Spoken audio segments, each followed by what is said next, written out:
ko naman, wala naman itong personalan, ano. Gusto lang natin pakita yung corruption. Laganap talaga ang corruption. Biro mo ito, nasa kategory daw ito ng mataas in terms of kaso. Kaya dito nga lilitis sa ombudsman, sandigan ba. Pero kung mas mababa, RTC lang. Ibig sabihin, ang tataas na ng mga taong ito, nagkukumit pa rin ng gano'n.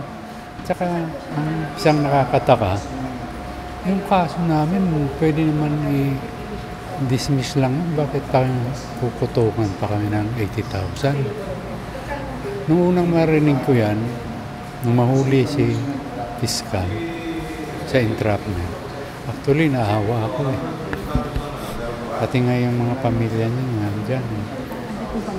O, dalawang anak niya, misis. Dinajustify ko na lang sa sarili ko. Hindi ito personalan.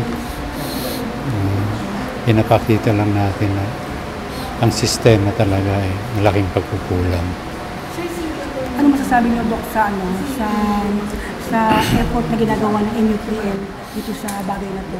Actually, ang laking tulong yung ginagawa nila.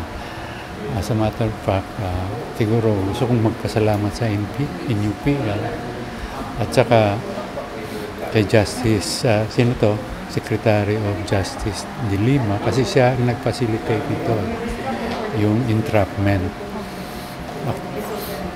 Mula lang kahapon hanggang ngayon ang bilis Although na-inform na namin sa last week na mayroon kaming plano na gano'n. So paano yun, Dok? Magtutuloy pa yung kaso? Sabihin, meron bang ibang magdidinig nila ng kaso? Yung kasong pinail sa amin ni Espartinis, sabi ni attorney, i-re-raffle daw yon sa ibang piskal. So, hinihintay namin yung result ng pag-raffle.